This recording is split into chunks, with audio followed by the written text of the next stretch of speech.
नमस्कार दोस्तों, आप सभी का स्वागत है आपके अपने YouTube प्लेटफॉर्म पर। और मैं अजय भार्गव आप सभी का स्वागत करता हूं। तो बेटा, आज हम जानेंगे उन सभी तथ्यों के विषय में जिसको लेकर आप काफ़ी असमंजस में रहते हैं, जो बार बार याद करने पर भी आपको याद नहीं रहते और ये आंकड़े समय समय पर बदलते रहते हैं।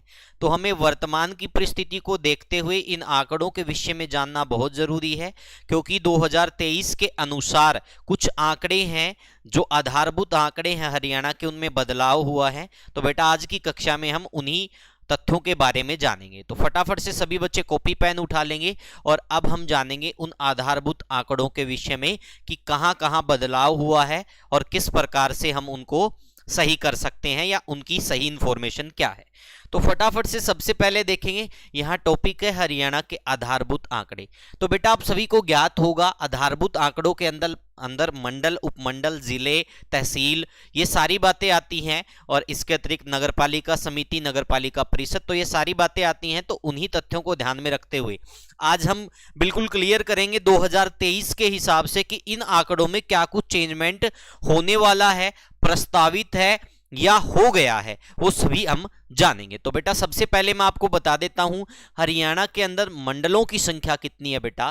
तो 2023 के अनुसार, क्योंकि अभी तो आ ही गया 2-3 दिन बाद, तो नया साल है, ठीक है, तो उसी आधार पर अभी तक हरियाणा में मंडलों की जो संख्या बेटा वो कितनी है, 6 है। उपमंडलों की संख्या हरियाणा के अंदर कितनी है बेटा, वर्तमान तक 74 है, लेकिन 8 जो नए उपमंडल बनने हैं वो प्रस्तावित है। तो बेटा यहां पर मैं लिख देता हूं 8 उपमंडल क्या है बेटा, प्रस्तावित है, ठीक है। तो जिलों के बारे में आप सभी को ज्ञात ही है कि हरियाणा के अंदर कुल कितने जिले हैं, तो बेटा 22 जिले हैं। अब बात आती तहसील की, तो आप सभी को पता है कि हरियाणा के अंदर कितनी तहसील है बेटा, तो 94 तहसील है। अगर बात आती उप तहसील की, तो हरियाणा के अंदर कितनी उप तहसील है बेटा, तो 49 हरियाणा के अंदर है उप तहसील है। इसका फटाफट से स्क्रीनशॉट ले लेना, ये 2023 के अनुसार रहने वाले हैं। जो मैंने 8 लिखे हैं अभी मैंने आपको क्लियर कर दिया कि ये प्रस्तावित है, ठीक है, क्योंकि अभी इनको बनाया नहीं गया है, ये प्रस्तावित है। अगर ये बन जाते हैं तो 74 + 8 हो जाएगा, यानी 82 क्या हो जाएंगे, उपमंडल हो जाएंगे। तो बेटा अब इसके बाद हम जानेंगे नगर पालिका परिषद के विषय में। तो बेटा नगर पालिका परिषद है वो वर्तमान में कितनी है बेटा, वर्तमान में 23 है, पहले ये 22 हुआ करती थी। तो इस फैक्ट को थोड़ा अच्छे से आप लोगों को नोट डाउन करना है। नगर पालिका परिषद कितनी है, 23 है। नगर पालिका समिति के विषय में आपको बता दूं कि वर्तमान में नगर पालिका समिति है बेटा वो कितनी है, 56 है, पहले यह 59 हुआ करती थी। तो यह बहुत बड़ा बदलाव हमें देखने को मिलेगा वर्तमान के आंकड़ों के हिसाब से, क्योंकि जो 2021-22 का इकोनॉमिक सर्वे जारी हुआ था उसमें यह चेंजमेंट हुआ है और वही मैं आज आप लोगों को करवा रहा हूं। नगर पालिका परिषद हो गया 23, पहले पूछ लिया जाए तो 22 हो गया।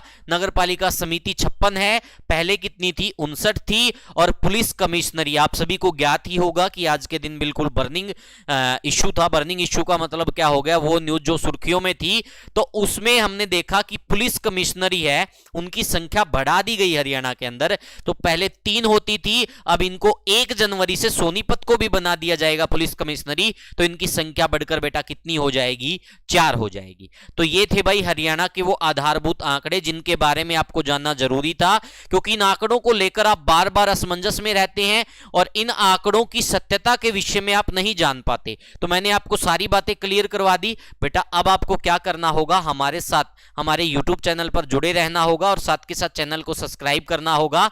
और जल्द ही हम नेक्स्ट वीडियो में और बेहतरीन वो आंकड़े लेकर आप लोगों के सामने हाजिर होंगे जो आपके लिए कहीं ना कहीं आपके दिमाग में डाउट क्रिएट करते हैं, वो सारी बातें क्लियर करेंगे। तो बने रहिएगा हमारे साथ। आज के लिए इतना ही, मिलते हैं नेक्स्ट क्लास में बहुत जल्द।